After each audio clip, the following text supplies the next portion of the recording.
from our homeland, the same way the citizens of Dubai benefit from theirs. This is what life is like for citizens from the Emirate of Guyana will become the next Dubai. With wonderful people all over this country. She is a beauty, beautiful Guyana.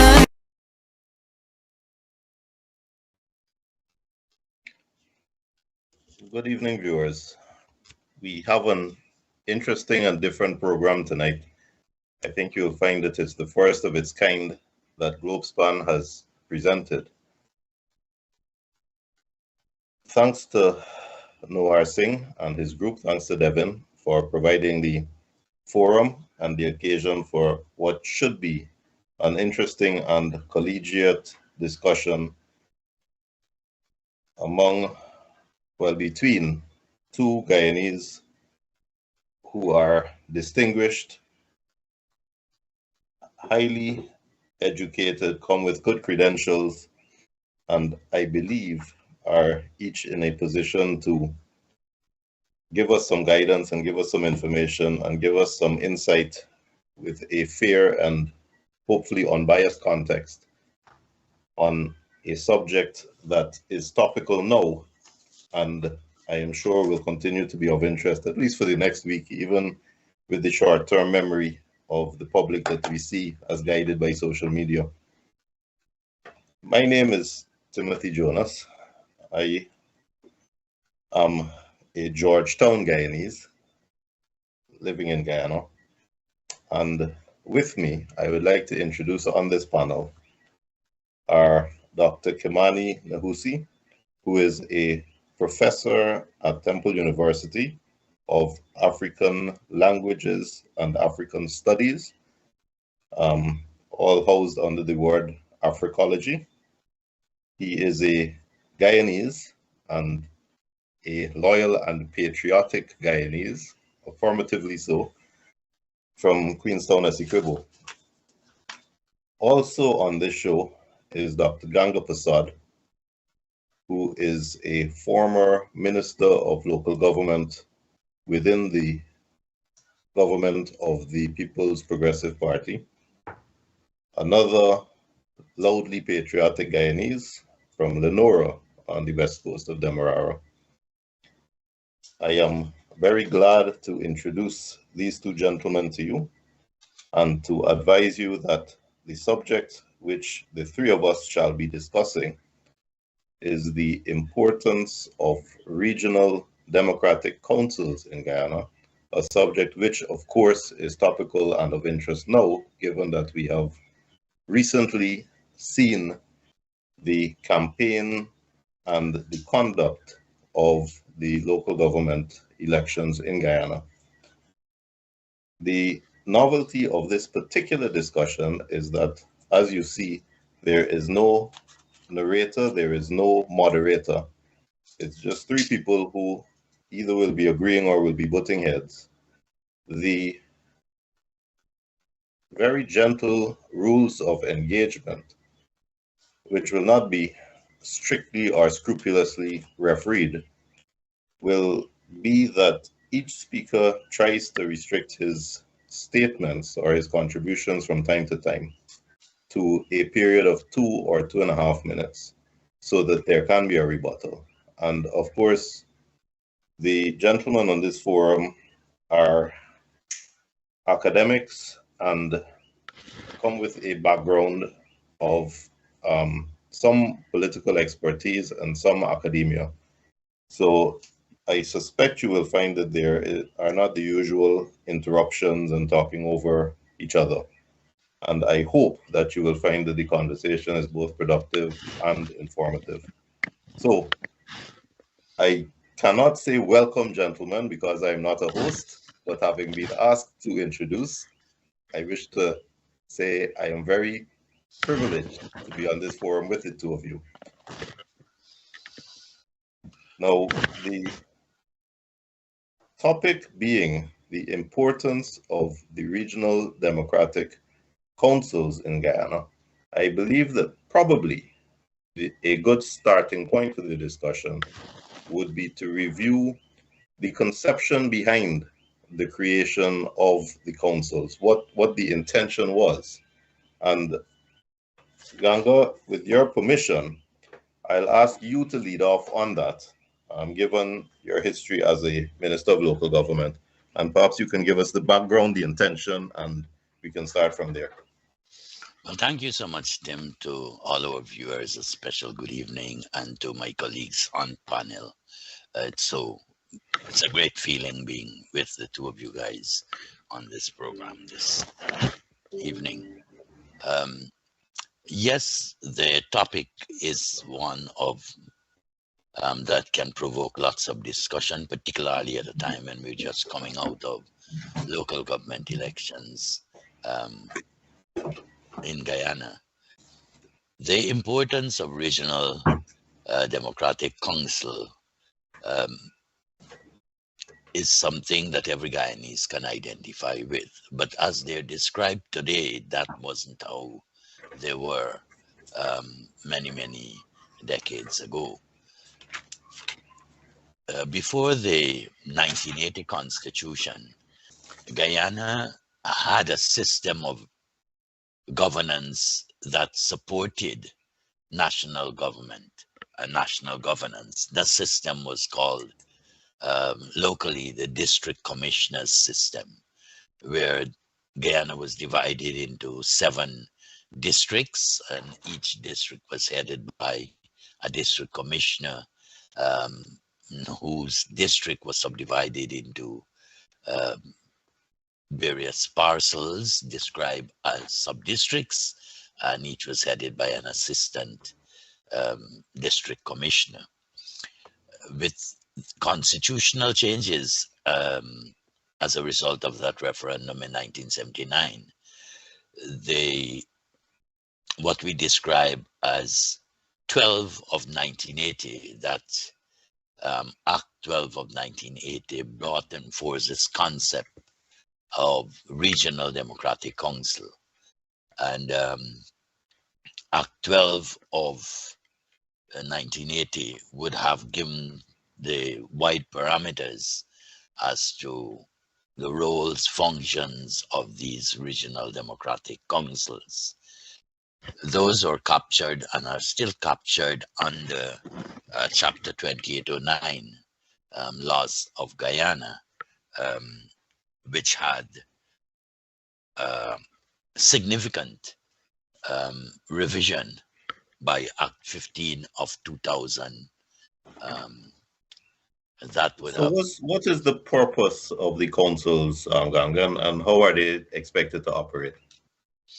Well, there are 10 councils. Guyana has been divided into 10 geographical areas, and each would have been described as a region in itself, and they're governed by the Regional Democratic Council.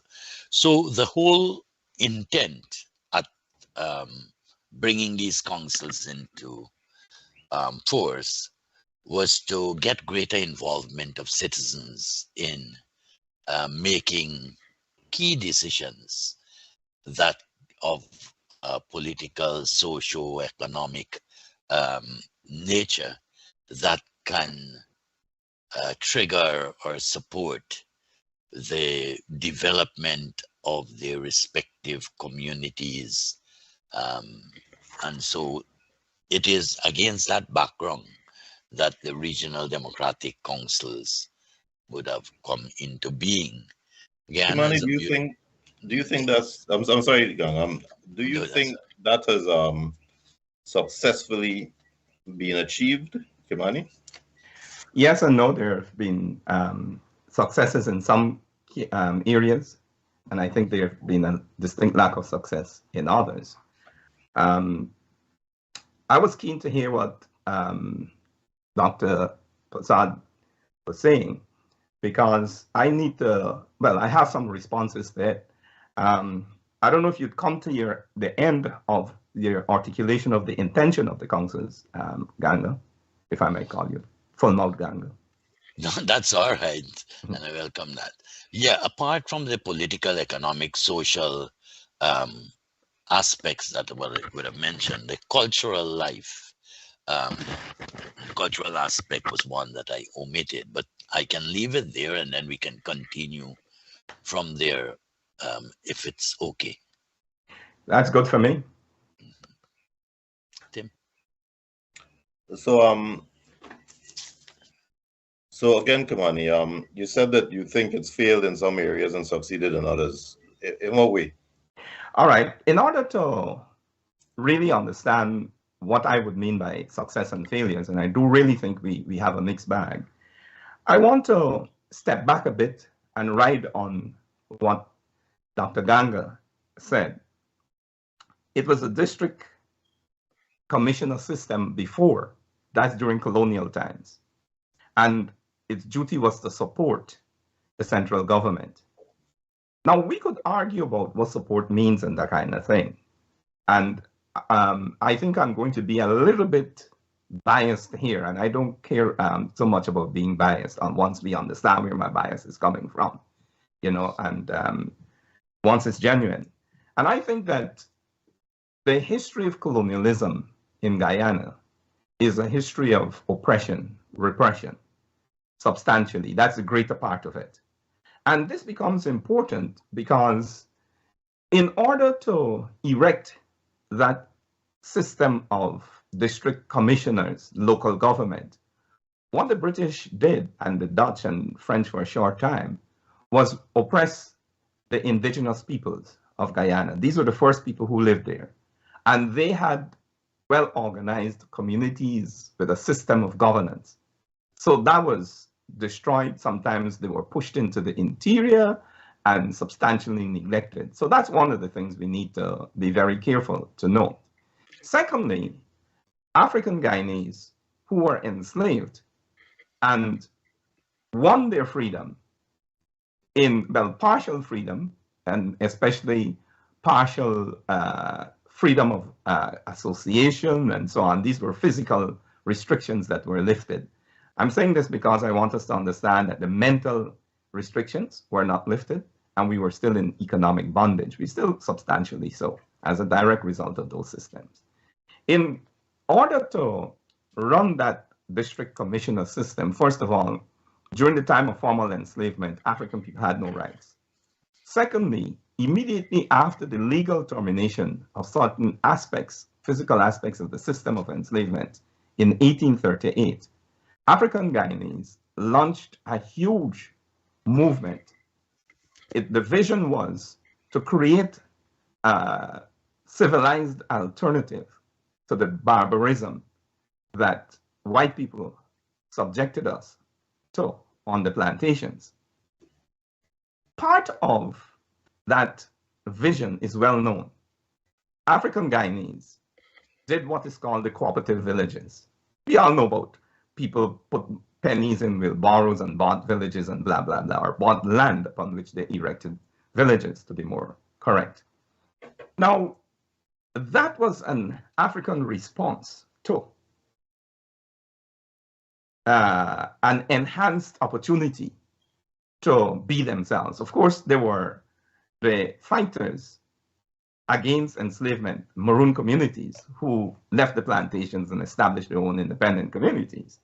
But here we have African people erecting a system of local government that came out of their own experiences and cultural inclinations.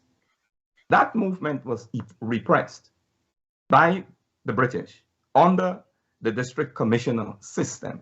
Of course, there was negotiation and so on, but it was substantially repressed.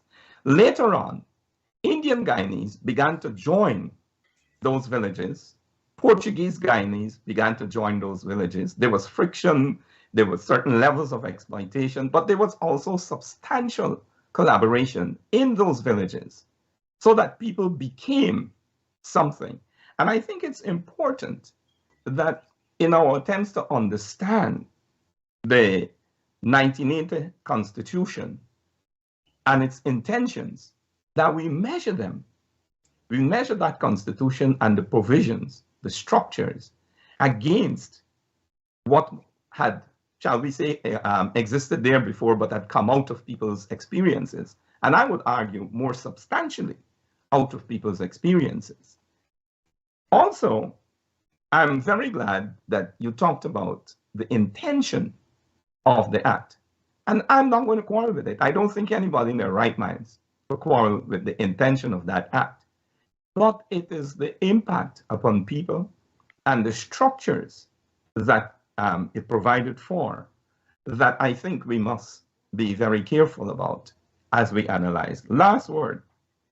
It's significant that you mentioned culture and the whole question of development. You cannot develop a people without developing their culture. And this means history, it means their traditions. And in Guyana today, we don't talk enough about race or culture. We avoid it or we talk about it in a negative way.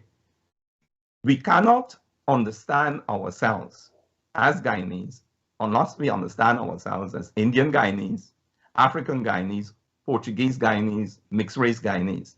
Because all the peoples who were brought to Guyana or who came voluntarily came with culture, with histories of doing things in certain ways.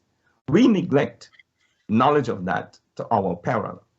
And generally, we don't know enough about ourselves and about each other. It varies according to cultural groups. But all of this, I think, is part or should be part of our intelligent discussion on local government.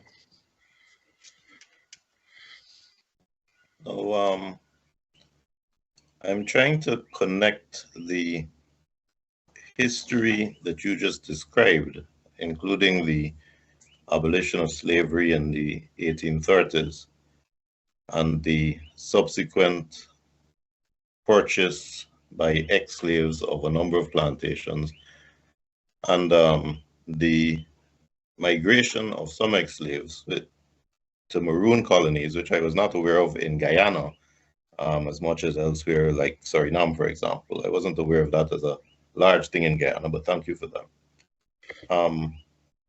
But I don't see the connection between that and the conversion in 1980 of district councils to the 10 RDCs which were created.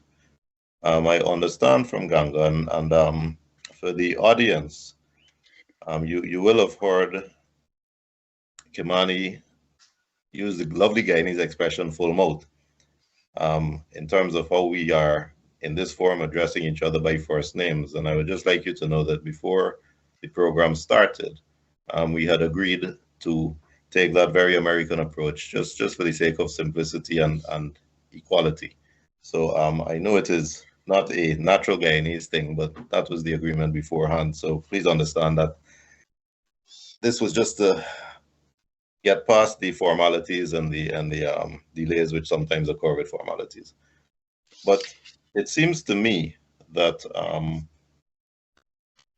the purpose of the RDCs must be treated as trying to decentralize power from central government to sub-districts, in this case 10 councils, in the hope that those councils have a more direct connection with the people who live in the region and therefore are more directly accountable to those people and have a more personal relationship with those people. Do you think that that is a plausible interpretation? I think so, Tim. I think you hit the nail on the head there. But before I continue with my response to the statement you've just made, are you through there, Tim? Can I? Oh, yes, please. There was a question. Yeah. And let me just back up a little bit with what Kimani would have stated and your question with regards to seeing that connection between the 1980 Constitution and what Kimani was saying with regards to the RDCs.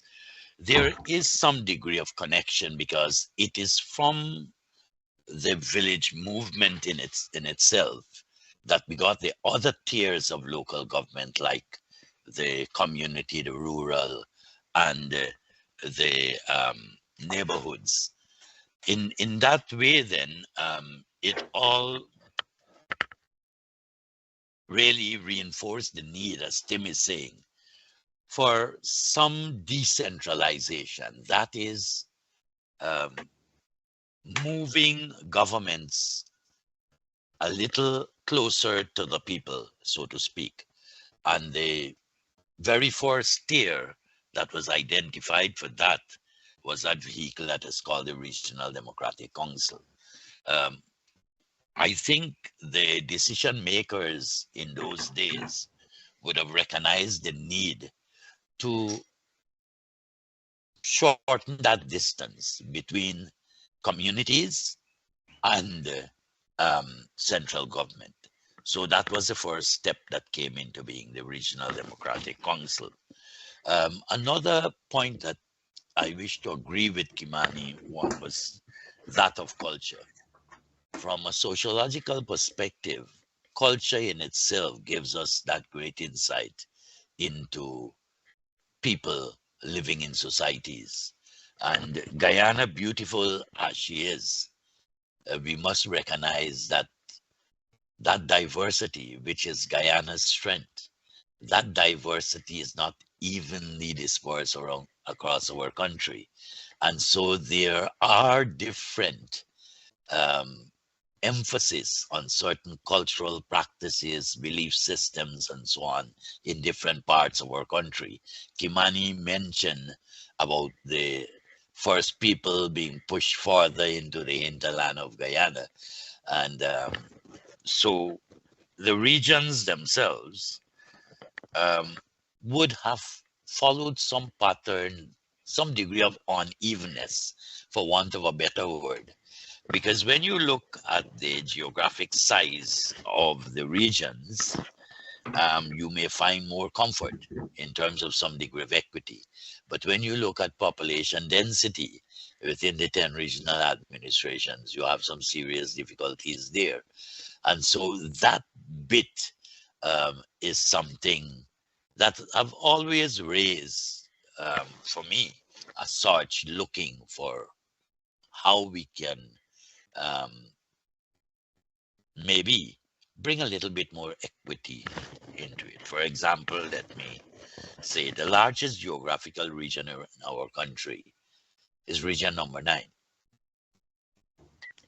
But the most populated region in our country is region number 4. And when you look at the city of Georgetown in itself, you know, that would have taken in so many of our region's population and still have little extra to give. So in that context, then, regional development, I can agree with the sentiments that it has brought, it was necessary, it is still necessary, and it was intended to take government closer to the people, or get people closer to government, whichever you choose. And maybe that gave birth to the neighborhood democratic councils, because the country in that period, 1980, I think it was T.A. Earl who was charged with that responsibility of demarcating boundaries, which would subsequently be called local authority areas. But let me leave that to you guys. And the thing is that yes, I'm not sure that a discussion of culture relates back to a sense of placing responsibility for either recognizing, educating, or developing cultural issues on RDCs. I am concerned more with the question of the autonomy of the RDCs. You see, the fact is that no, as small as we are, central government cannot, a couple ministers control the whole place. There has to be some kind of devolution of power, some kind of delegation of power. And to me, that is done through the RDCs. And in fact, it's not really a delegation of power, because it should be the award of power by the people who are living in the regions who appoint their representatives. But to me, concomitant with that, and necessary to accompany that, must be autonomy of those councils. And the only way for them to have autonomy is for them to be financially independent. Now, I see as one of the major failings of the entire system that the government of the day, whichever government it has been in turn, has systematically removed the power of the RDCs to be financially autonomous.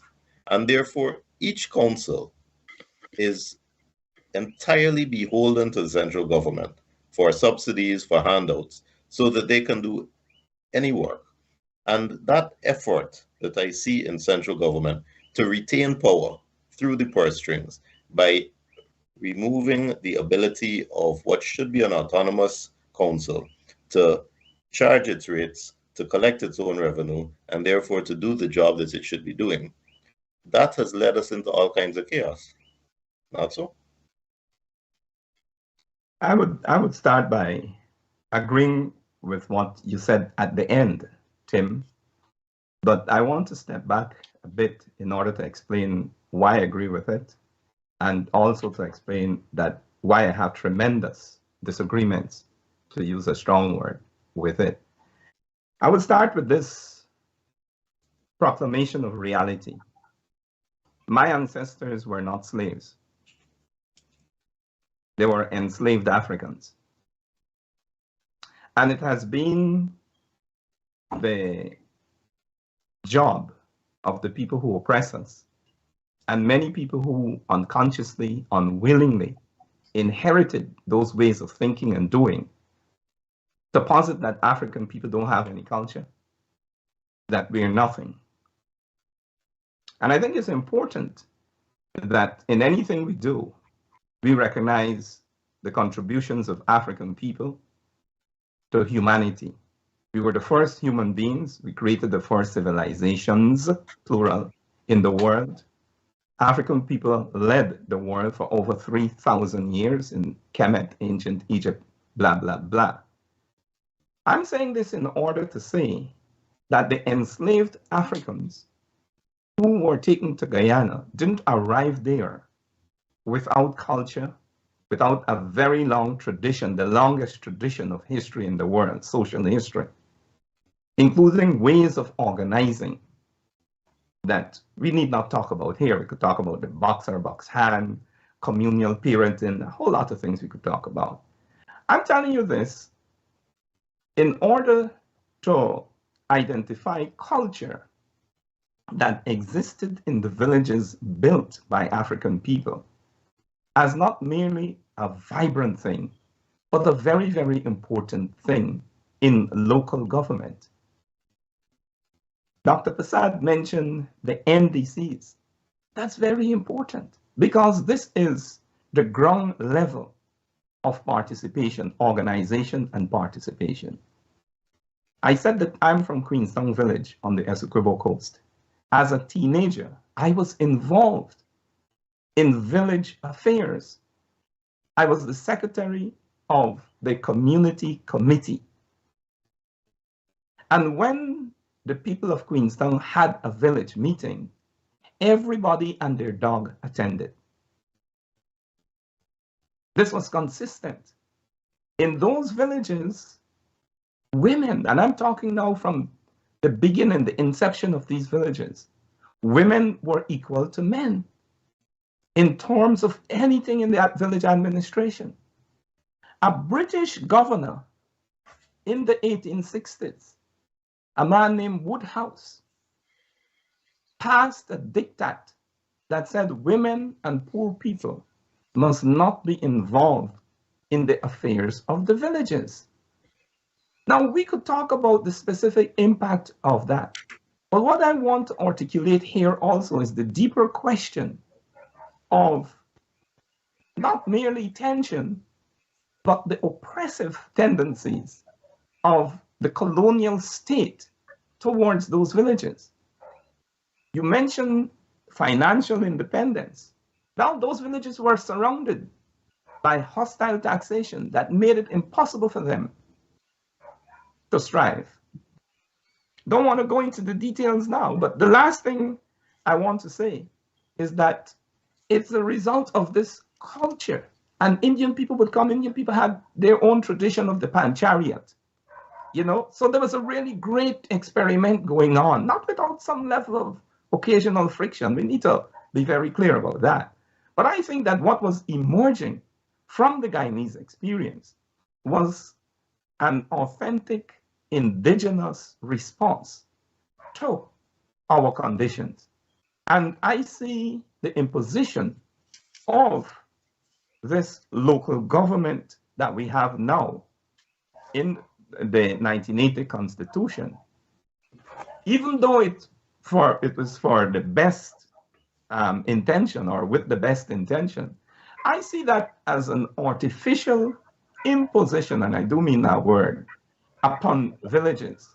And I think that looking at participation, which is one of the goals of this, local participation would tell you a story. I don't know, I'm not on the ground now, and I don't know if there's been a resurgence of participation. But I know a few generations ago, a village was a village. You didn't go there and, you know, there was nobody and nothing happening. Each village had a village council, it had a church, it had a sports club, it had a music group, it had certain things, a shoemaker and so on.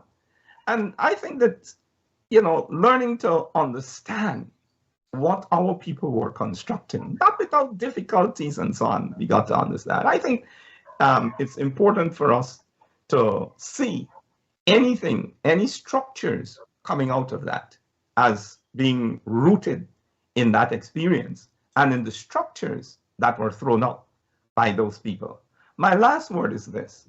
I don't think that in the best of times, there will be no tension, perhaps even conflict, between a national government and local government constituencies. And I think that in the original PPP, this was experienced, partly because in the original PPP, when in 1953, the PPP, United PPP won political power, a substantial portion of the people who were called to central government, not necessarily as ministers, but also as ministers, were people who were leaders at the village and regional levels. And there was some amount of not only concern, but deficit inherited from that. I'll stop there. Tim, yeah, I want to say that I share some of your concerns with regards to the autonomy of the regional democratic councils. The act in itself would have provided several safeguard mechanisms. The reality, as Kimani was explaining a little bit, is that each of these regions are powered differently. In other words, the type of natural resources that are available. And then, as I mentioned before, variables such as population density and the kind of level of development in some of those RDC areas. When you talk about the kinds of road network you will find in region number 8 in comparison to what you will find on a coastline region and so on. All these are variables that would have impacted and to some extent may have created what you would have described as this perceived lack of independence enjoyed by some of the regional democratic councils.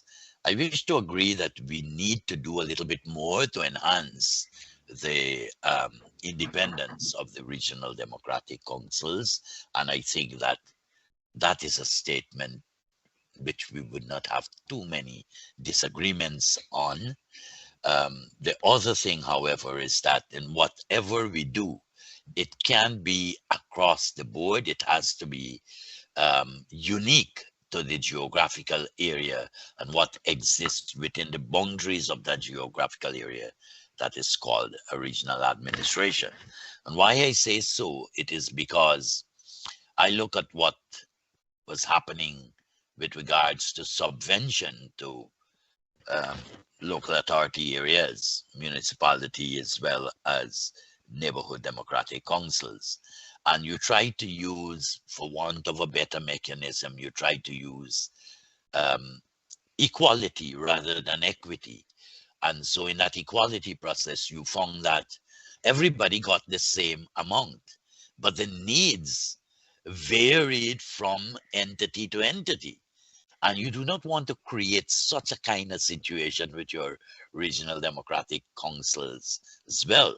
While you don't want that, some may argue that that is exactly what is existing. So if I can just quickly, for the benefit of our viewers, I know you gentlemen, you're fully aware of it.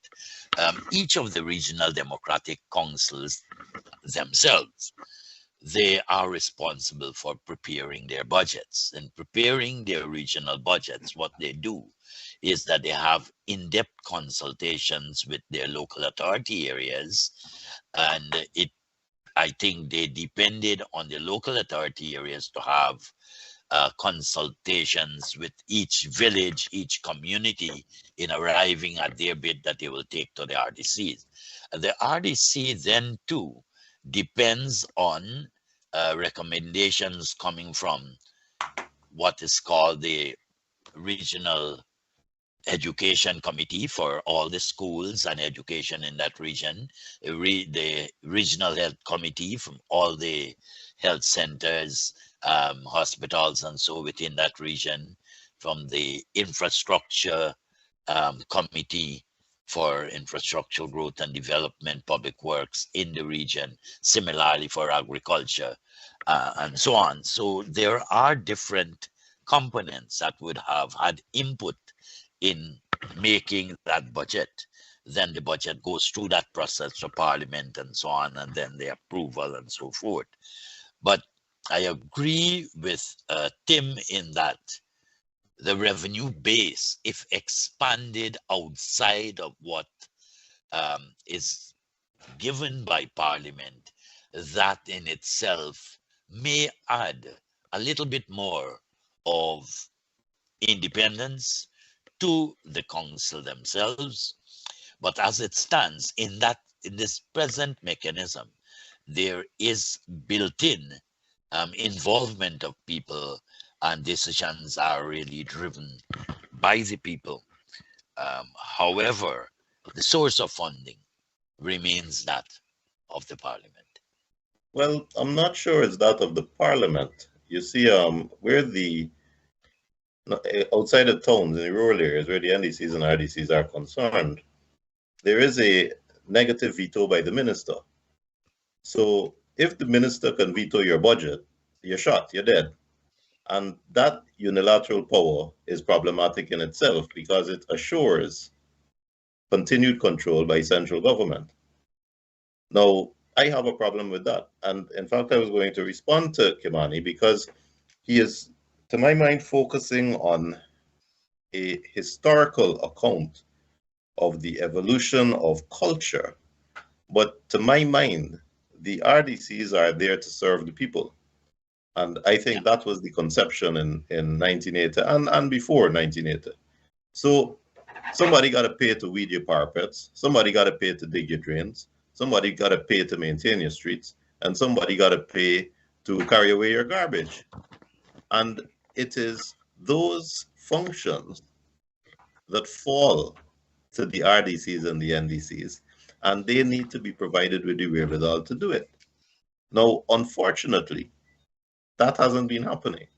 So we had a situation that I was taken aback at how flagrant it was, where Barra Jagdeo the other day in the campaign run-up in Georgetown said that if PPP wins Georgetown, they will release funds to help Georgetown turn into the garden city it once was. Now, implied in that is the threat that if they don't win Georgetown, you will remain a garbage city. And that is unacceptable.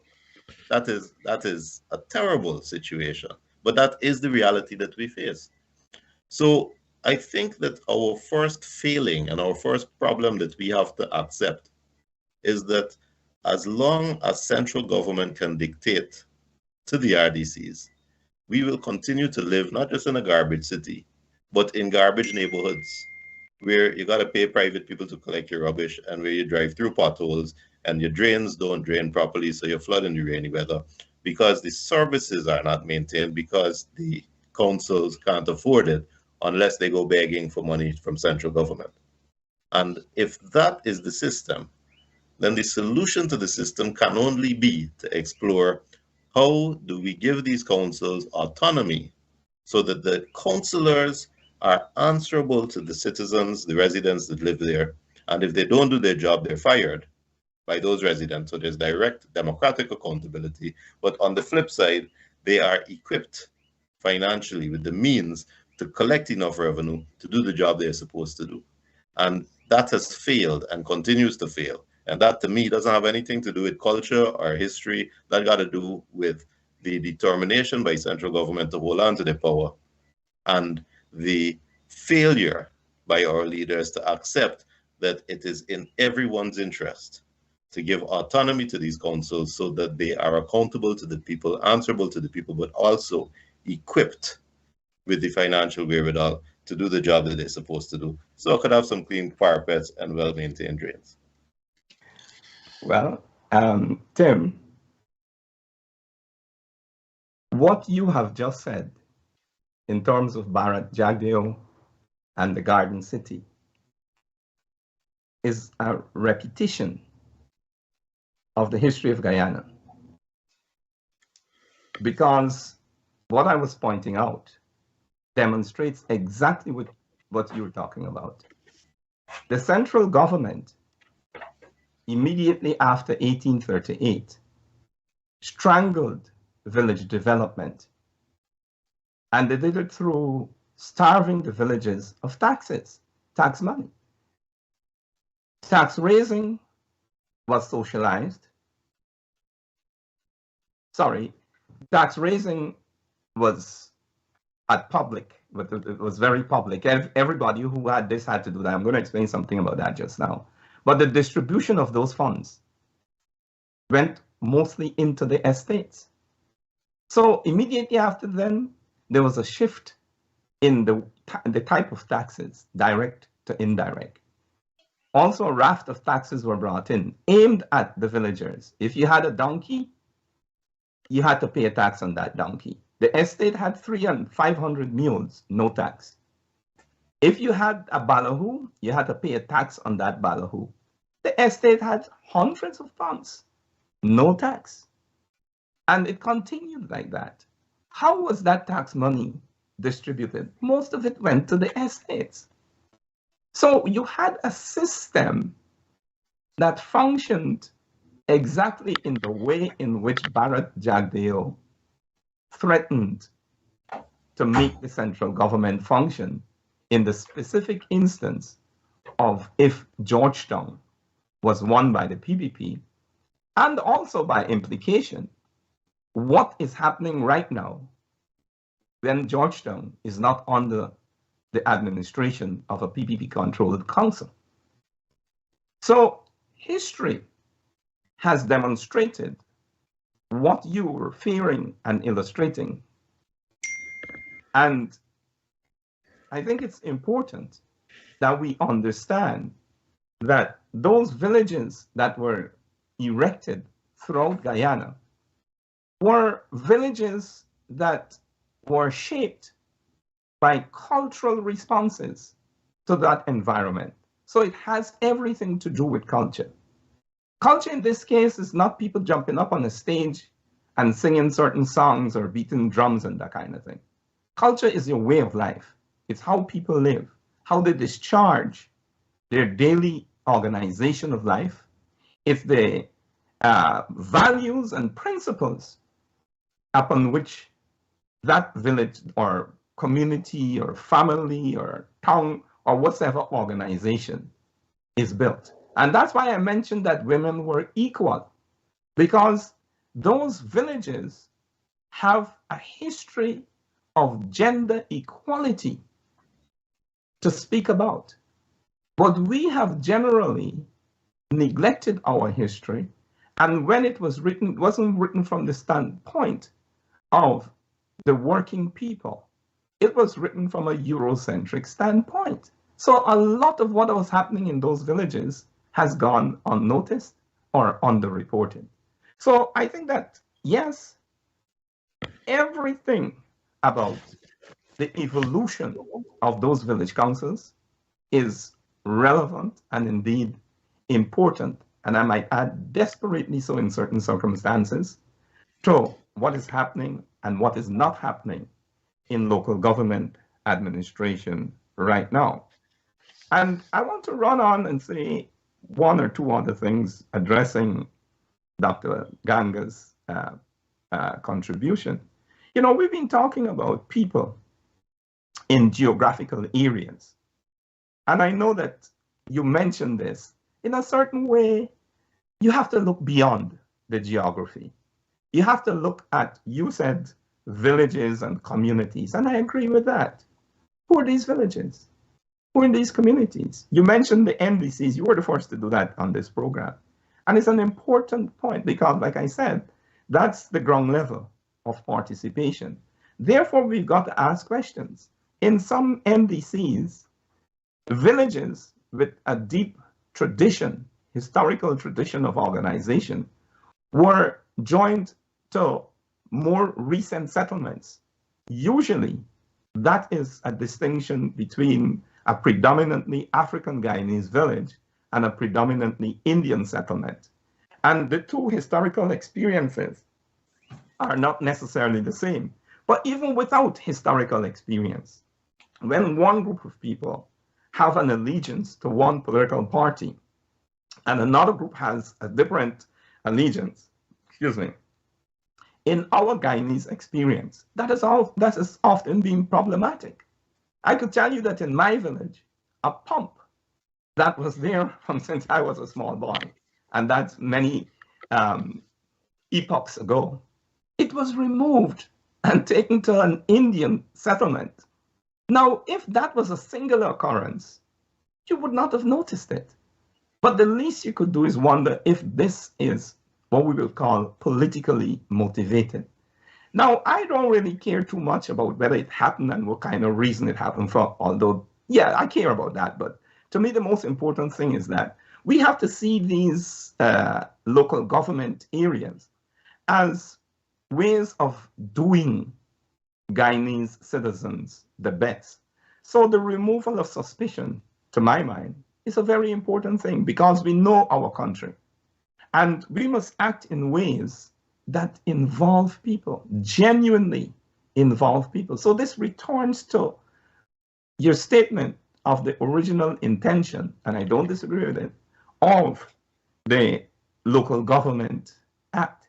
We have to get the best ways of involving our people genuinely in their own affairs. I think education is part of this, but I rest my case again on that intention, and I also want to flag up once more this fact that it doesn't matter how good our intentions are, there's bound to be some kind of tension between a central government and the local democratic organs.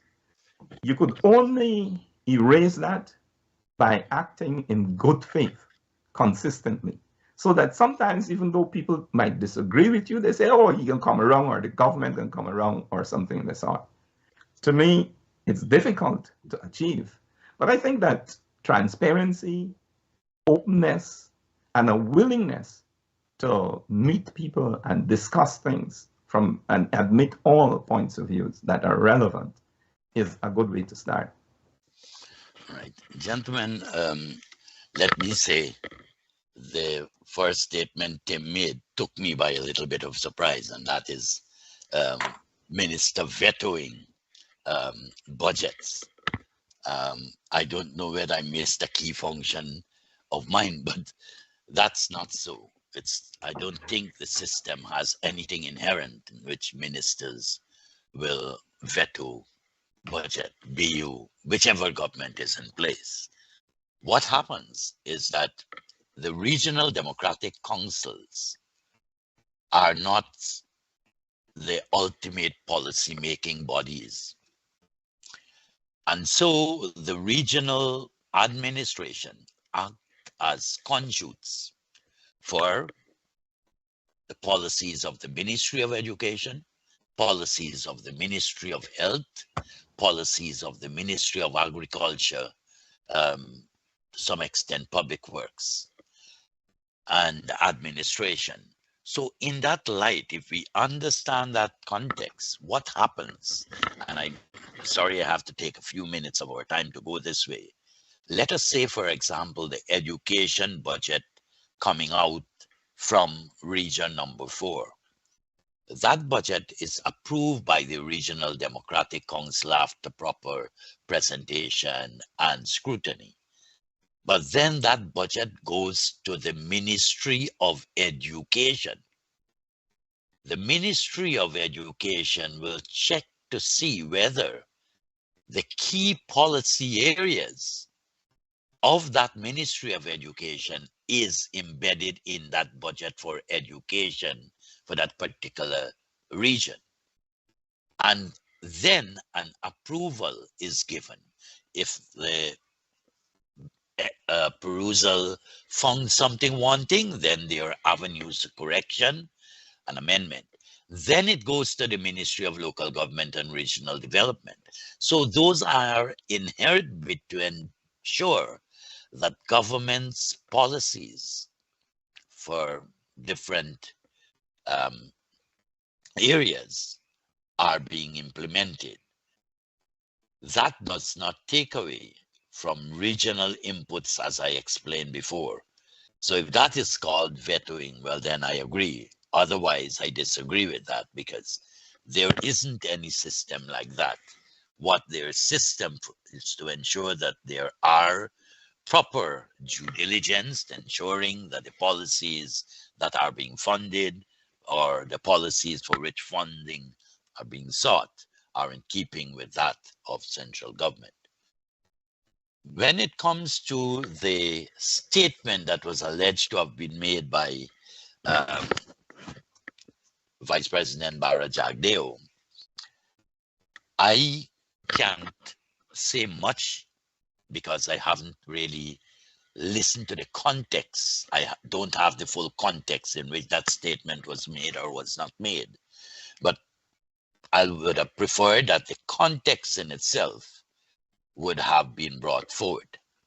However, having said that, when it comes to municipal governance, the reality is, and as we mentioned Georgetown, every cent that is paid by taxpayers in the city, and this would actually respond to a statement made by my friend Kimani, every cent that taxpayers pay in the city of Georgetown, those rates and taxes go to the coffers of the municipality of Georgetown. It don't go to any central government. All rates and taxes paid by residents or citizens within the municipality or any neighborhood democratic council goes into the coffers. They have full leeway as to how they spend that. They also get subventions from central government, annual subvention. It is those subventions that central government will require through the Ministry of Local Government and Regional Development proposals as to how that subvention would be utilized, because the subvention can only be used for capital works. unlike what some municipalities were trying to do, to use subvention to pay wages and salaries. So the thing is that we must see the context and we must understand the reality of what is happening in our country. We've got to be careful with some of the generalized statements that we make. So this bit of, if Mr. Jagde would have said that or didn't say that, or in whatever context he would have said it, that would not have taken away from how the city ended up being the garbage city as it is today. Certainly, the PPP has never held the reign of power in that municipality of Georgetown since independence to now, you know. So it means, therefore, and then the other thing in terms of, I get a feeling that this bit of withholding funding from the municipality by using the statement, alleged statement made by Mr. Jagdeo. The concept there is that you've been getting the rates and taxes. What have you been doing with them? Tim spoke about generating revenues. The Act, the Municipal and District Council Act, Chapter 2801, allows municipalities to generate their revenues. You know, one would recall the municipality of Georgetown made a bold step. They signed an agreement for parking meters in the city of Georgetown. The citizens said they don't want that. The citizens stood up against that.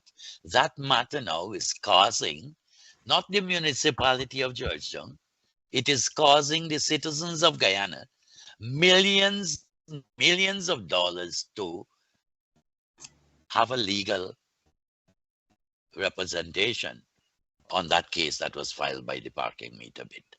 So I don't want to go too long away from that, but just because these statements were made, the concept of regional democratic council, I think we all agree it is a useful concept.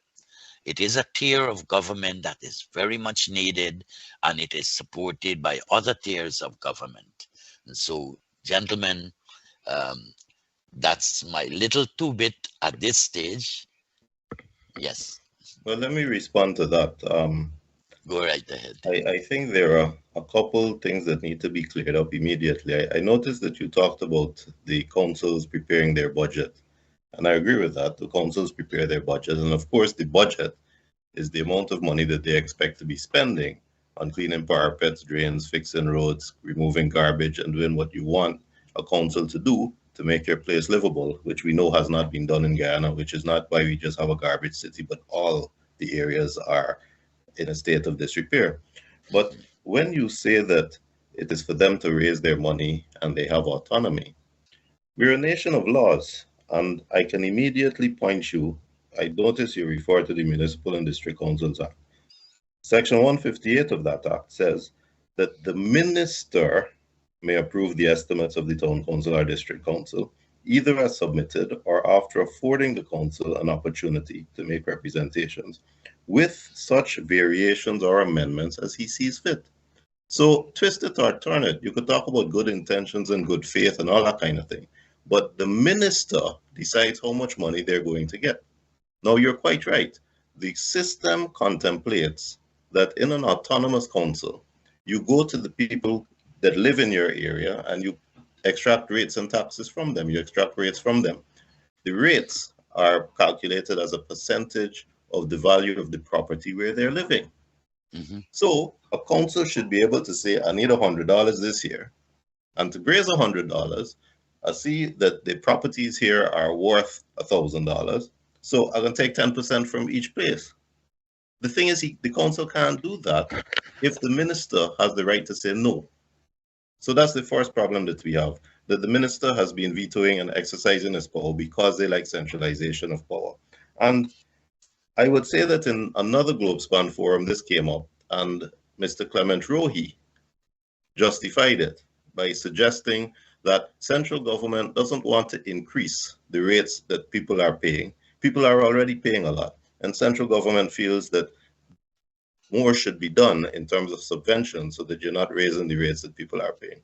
Well, that goes against what you just said. But what I would like to point out is that I can't imagine a more fair system than rates. Because if rates are based on a percentage of the value of your property, and you have a very big house, and I have a very small house, then you as a wealthy man will pay more rates, I will pay less rates. And if Kamani doesn't own any property and is so poor that he doesn't own property, he will pay no rates. I can't think of a more fair system than that. So if the council is going to get their money to clean the parapets, clean the garbage, dig the drains from rates, and the minister refuses to allow the council's budget when they say this is how much we will need for the year, and Mr. Rohi justifies it by saying, don't worry, central government will subsidize, we don't want to raise rates. We have already upended the apple cart and messed up the system, which is why I got potholes on my road now. Because every time we need a road done, the council has to go hat in hand to central government and say, please for money. And then central government comes and publishes it in the paper and puts up a big sign, project of central government. Look, we are coming to save you from the crisis we have put you in by building a road here for you in this council that we have no business building because the council should be doing it as an autonomous entity. Now, to go to the other point you made, I'm sorry, there's one other problem with that, but I'll get back to that. You make a good point, and I agree with it halfway, that in the town, we call Georgetown a garbage city. The main city council collects rates and it goes straight to their coffers. I agree with you. However, that is not the end of the story, is it? Because the fact is that, again, the rates are calculated as a percentage of the value of the property. And under the same legislation, there is an obligation imposed on the chief valuation officer every 5 years to value the properties so that a fair rate can be levied on those properties. Now, in Georgetown, there are buildings that are worth hundreds of millions of dollars. Those buildings went up in the last 5 years, in the last 3 years, in the last 10 years. The face of Georgetown has totally transformed in the last 10 years, let alone 20 years. But the chief valuation officer has not done a valuation since 1996. So he has been disempowered from doing a valuation of properties in Georgetown. The boundaries of Georgetown since then have gone from Eastern Highway east all the way to Cummings Lodge, all the way to include University of Guyana. They've gone south all the way to Houston, Rome, to include Agricola. And yet, because there has been no valuation, those new properties which are brought into the city are not liable to rates and taxes. And the rates and taxes that are paid on 1996 valuations. So you got people with skyscrapers worth hundreds of millions of dollars that paying $40,000, $50,000 a month rates and taxes. Now, you must agree that in those circumstances, if we have an enlarged city, so we not just have a place where you're digging drains up to Eastern Highway. You now got to dig drains and fix roads in Sophia, in Agricola, in Houston. You got a huge operation that needs to be done, but you have no increased revenue because the same value of properties since 1996, when we had little wood buildings, where now we got skyscrapers, and those people paying small amounts, all going to the city coffers, but woefully inadequate because the government has refused to empower the chief valuation officer to do his job to value so people could pay fair rates. People must pay fair rates or else they will starve. City council cannot do its job given the expanded job. And that is why we have a garbage city, and no amount of media coverage, so in government officials walking around picking up rubbish and putting it into bags, is going to change that. There is one area I will agree with you on. And to me, this is equally important because it creates a chicken and an egg situation. The PNC-run city council has, for the last 50 years, 40 years, been increasingly incompetent, corrupt, useless. You have delays that are unnecessary. It's a bureaucratic jungle. They're trying to do things illegally that they ought not to do to get more revenue. They're taking salaries, they're not doing their job. And the question is legitimately asked, you give these people more money in City Hall, what are they going to do with it? But equally, the question must be asked, if you don't give them enough money to do their job, how can you criticize them if the city is a garbage city? Now, for me, there has to be a solution. And to me, the solution has got to be that, first of all, we got to change the rule that instead of the city appointing councillors, and then those councillors appointing the mayor, so that the mayor is not answerable to the citizens of Georgetown, the mayor is happily ensconced, protected by his party immunity. He is protected by his party loyalty. So we have seen a progression of mayors who can't win an election on their own. And if you doubt me, you could look at Miss Patricia Chase Green, who went over to the PPP in the last run-up and did not do very much for them in terms of the number of votes she won. So we need direct accountability to the people. And the only way to do that is a more straightforward, clear-cut system of election that you elect your mayor and you elect your councillor separately, but your mayor needs to be directly answerable to you. And we need to revise the system of rate collection. Let the valuation officer value these properties so that a real amount of money can be collected sufficient to meet the needs of the city. And then if they're not doing their job, we get rid of them. And if we have a transparent system where we get rid of them, it will transcend the nonsensical politics we have with our Afro party and our Indo party. Because people at the end of the day want properly dug drains, good roads, and their garbage cleared every week. They don't want a lot. And we're not getting any of those things because of this tit for tat. I like the closing part of your presentation, Ben.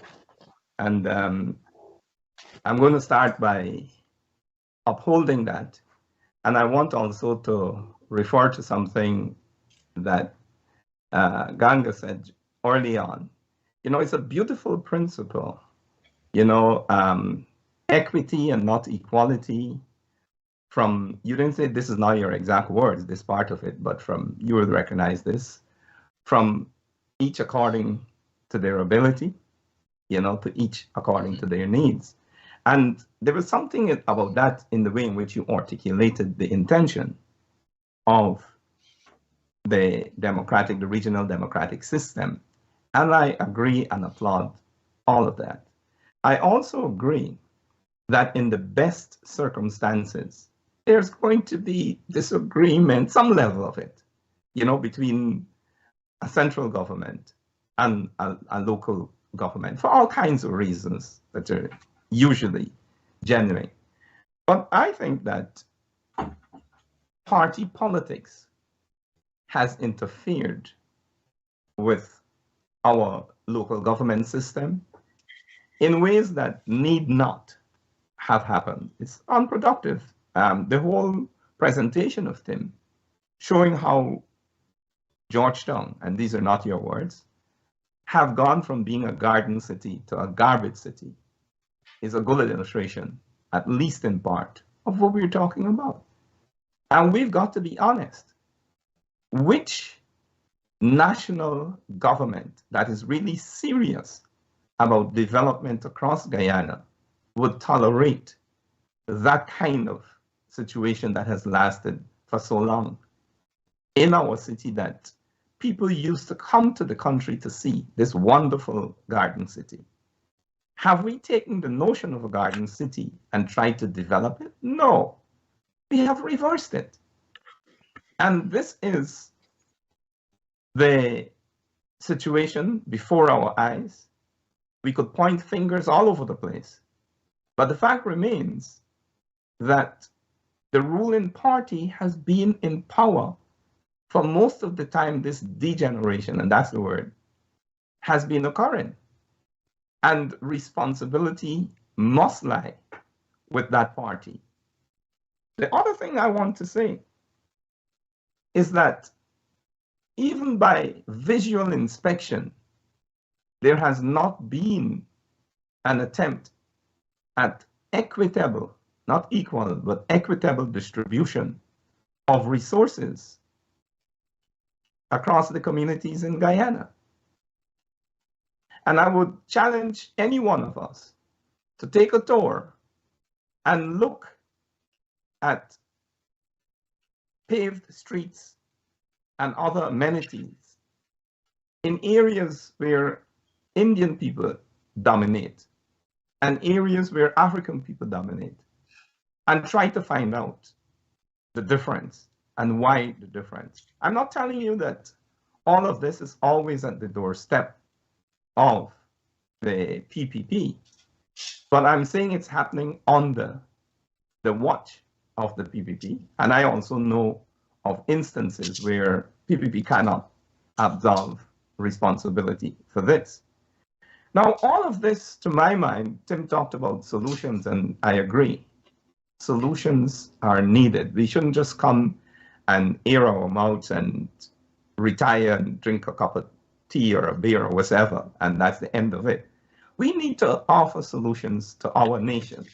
And I agree with Tim that there must be something in a popularly elected mayor, and you might extend it to other areas too, because this may be one way of moving things forward, but one solution will not end the problem or alleviate it substantially. The evaluator must evaluate. There is a question, anybody who knows Georgetown, even a small bit, would know that there's a huge question of unpaid rates and taxes. It's been going on for many years. What's happening with that? Also, there are two other points I want to make. A central government must be prepared to make subventions in cases of need. Development is never going to be equal. And even if you have a relatively safe distribution of resources from the central government to different regional bodies or regions, there are going to be cases in which a region is going to want to try something. You know, let's say that a regional council wants to erect a husking machine that will going to turn the coconut fiber into ropes and other usable products. Well, if it is a well thought out project, I think the central government should have an interest in investing in something like that. That's only one example. The other point I want to make is this.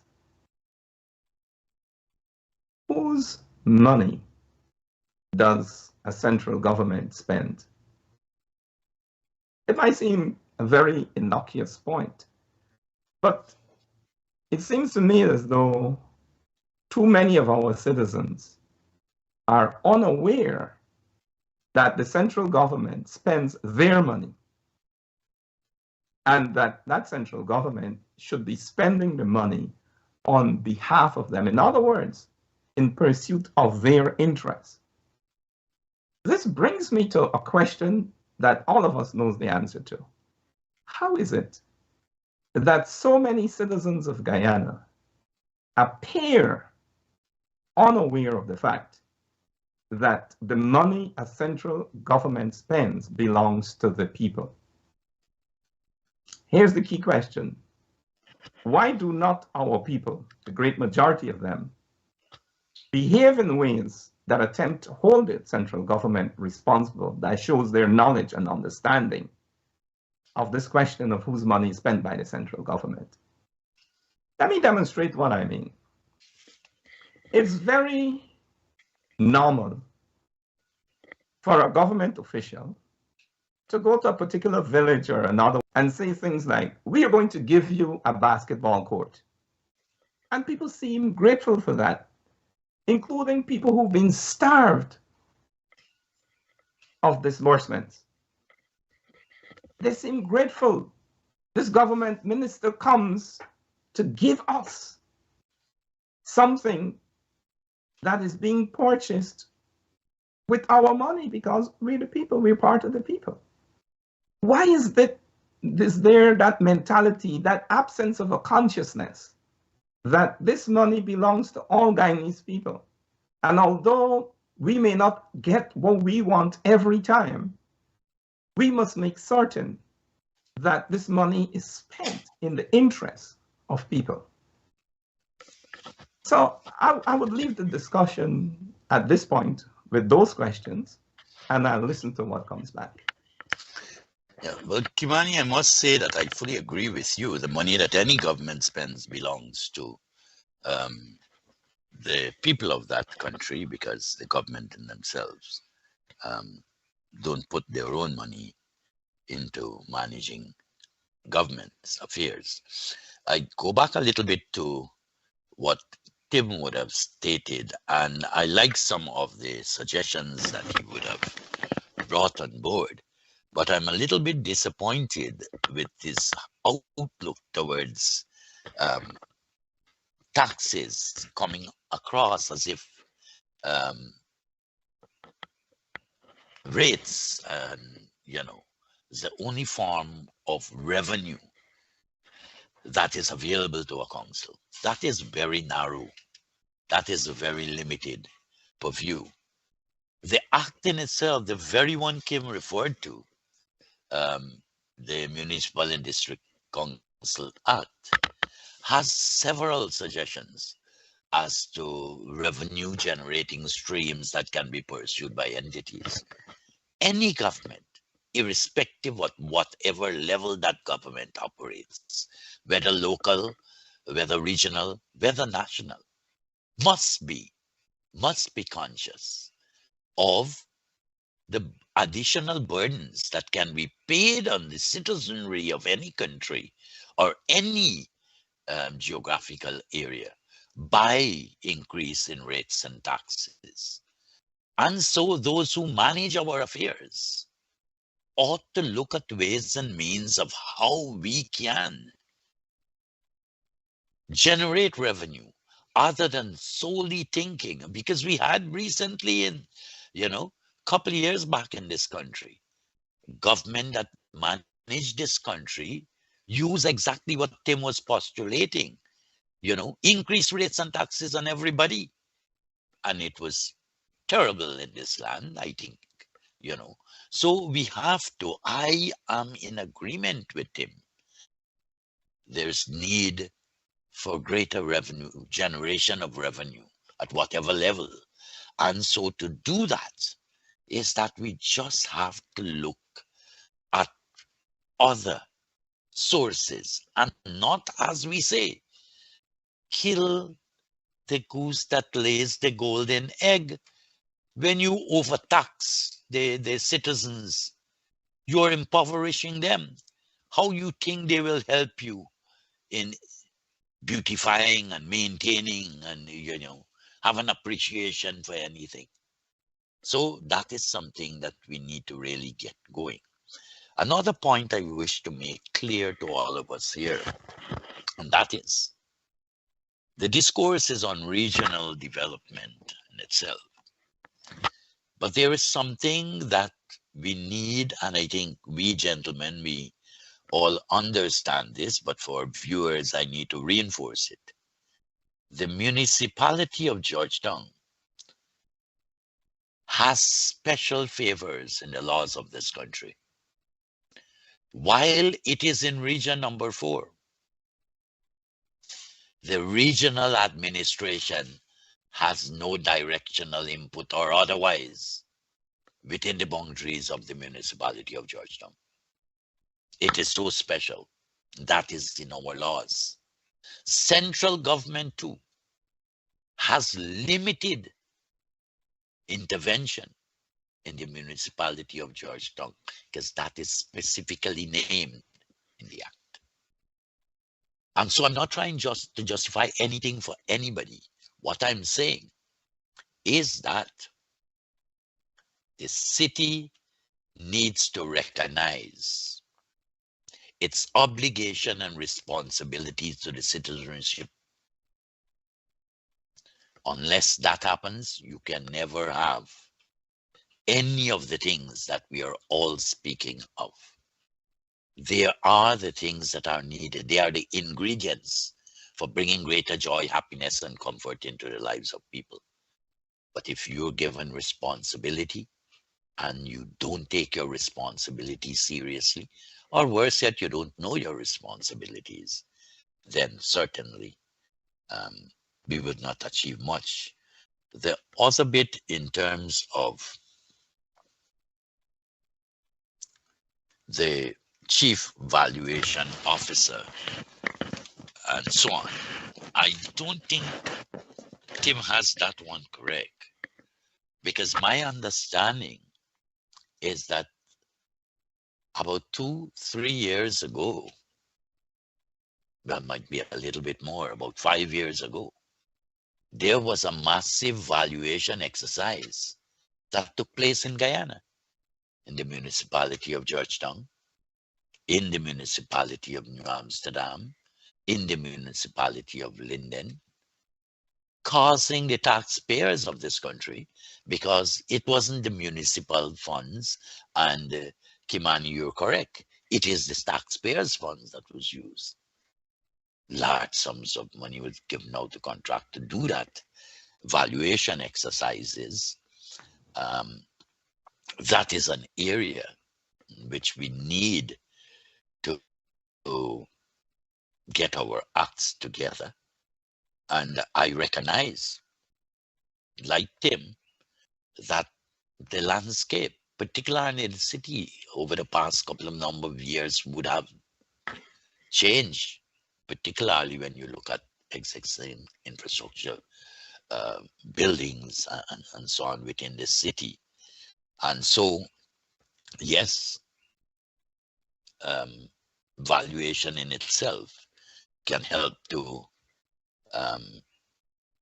cause people to pay their fair, as Tim said, their fair share of rates to whichever entity.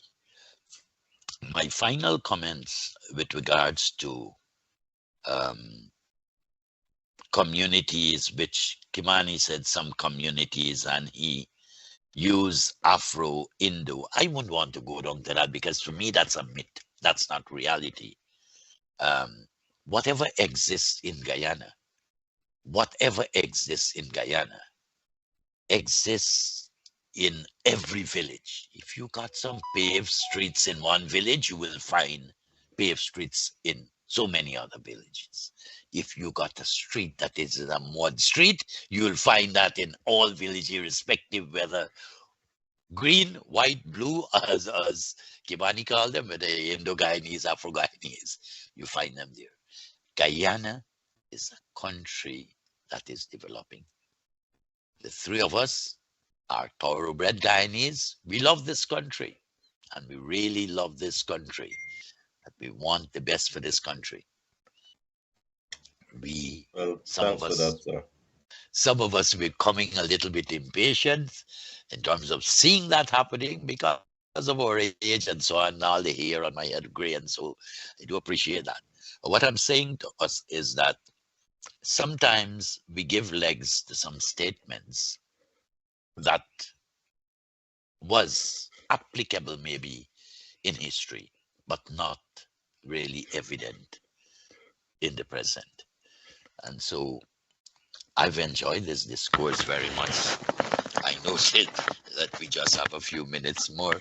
I've enjoyed this discourse very much. And gentlemen, I want to thank you, Ganga, for a very gracious response. But there are a couple points I'd like to make.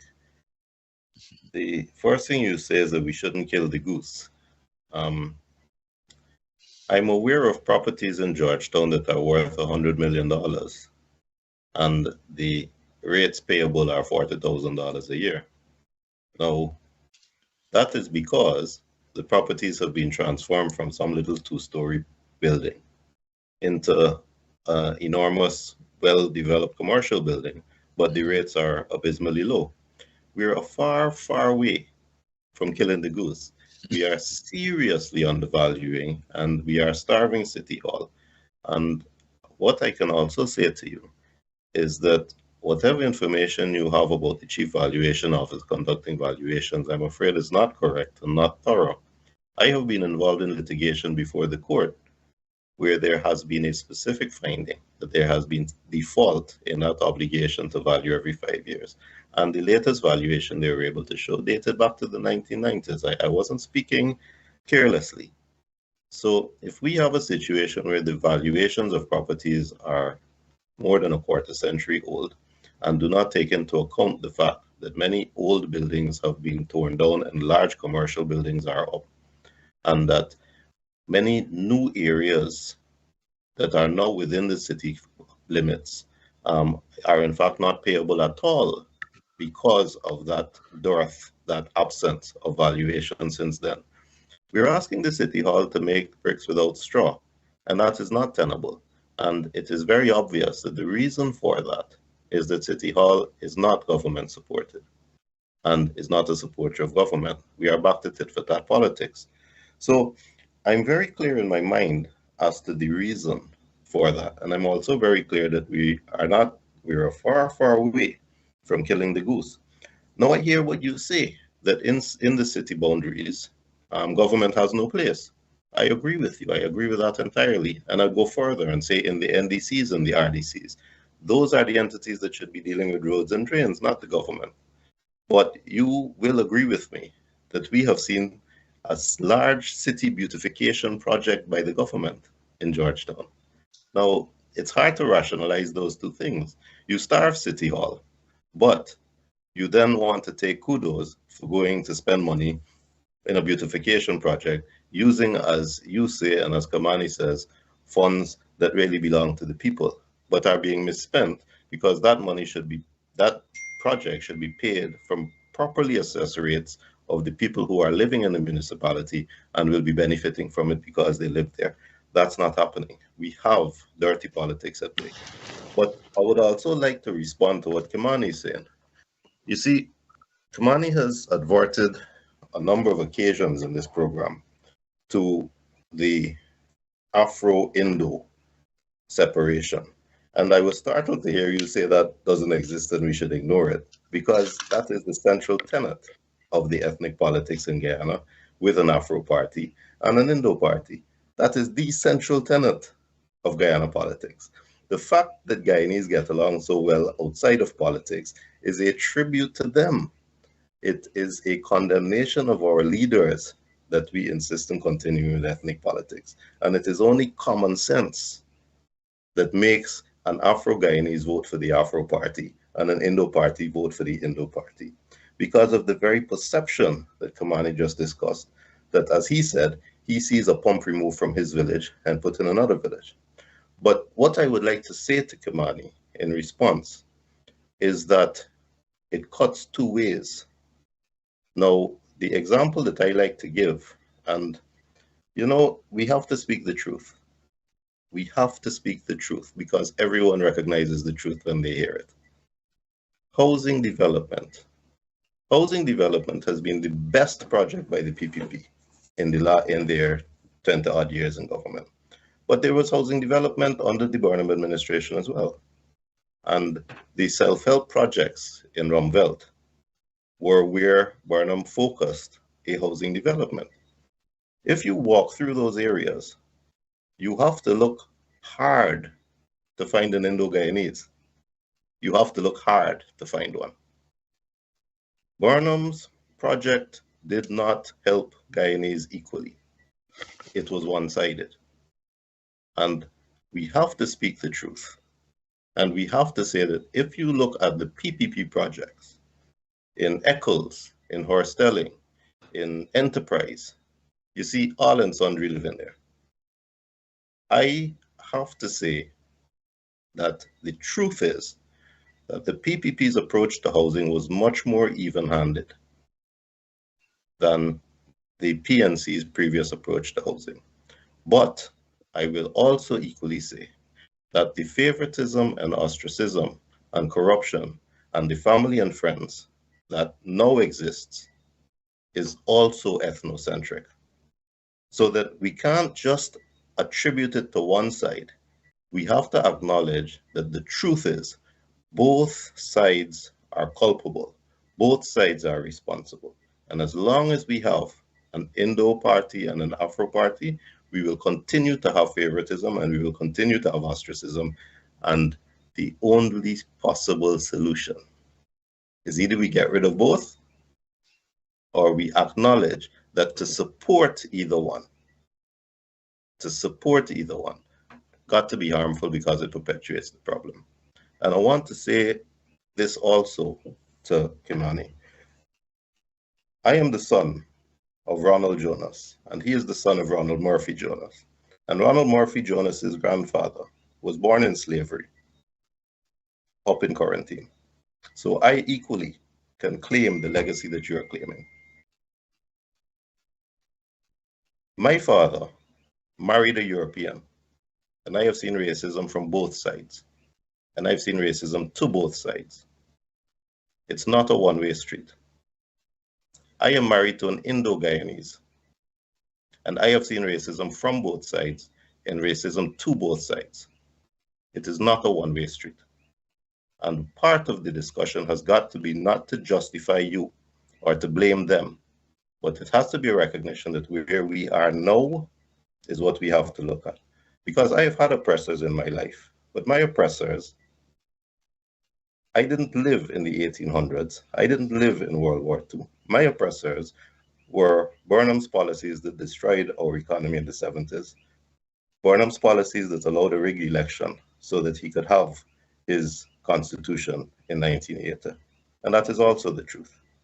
But for me, we have to acknowledge that our culture now is cook up and masala. And once we can recognize that both of those things are our culture, once we embrace that, then we move forward. You made, Tim, two false assumptions regarding me. I'm not a supporter of either the PNC or the PVP. I never said so. Well, it seems so to me, in the way in which you framed some of what you said in response to what I said. And I just want to say that part of the reason, a big part of the reason, perhaps the reason that I live outside of Guyana is because I've been forced to live outside of Guyana. And it's not by the PVP. So that's a piece of my personal history that I think should be tendered here. The other false assumption I think you made, Tim, is the notion that what happened in history doesn't concern us and shouldn't concern us. I'm going to make a statement here. I never said that either. I'm sorry to interrupt you, but I never said that either. You seem close to saying that to me, and I'm glad that I misrepresented you there. I'm very glad about it, right? Because Guyanese people have too much still been imprisoned by structures that have been erected in our minds, our economy, and our society hundreds of years ago. And when I say that part of our problem is that we do not know enough about each other, it's because I'm pointing to that.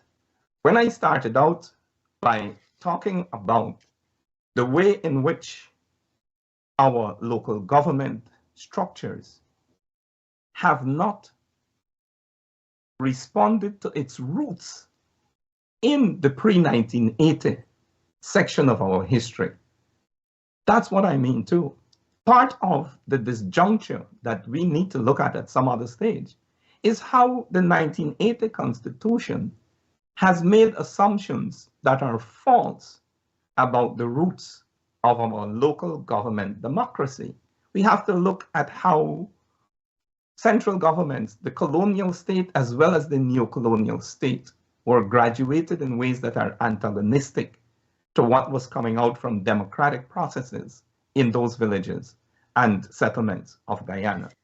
I know that we're near to time, and I want to say that part of our challenge is educating our citizens to be citizens of Guyana, to know their rights and their responsibilities, irrespective of race, color, and creed, but in ways that include and validate whatsoever is good and safe, what people need, about their race, their color, and their creed. We run away from talking about our differences too much instead of acknowledging our genuine differences as platforms upon which we could proceed to deal honestly with each other. Well, Kimani, Tim, it was wonderful discourse.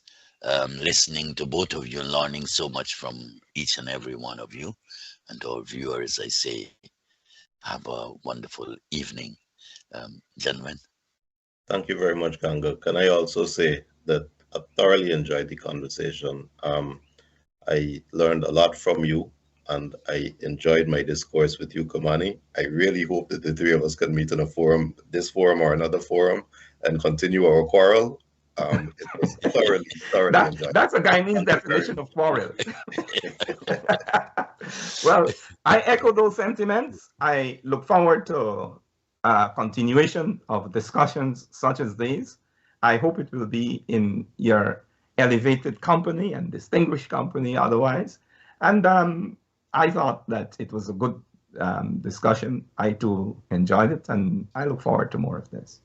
Thanks to Globespan, and thanks for all the enablers, technical and otherwise, as well as our listeners and viewers.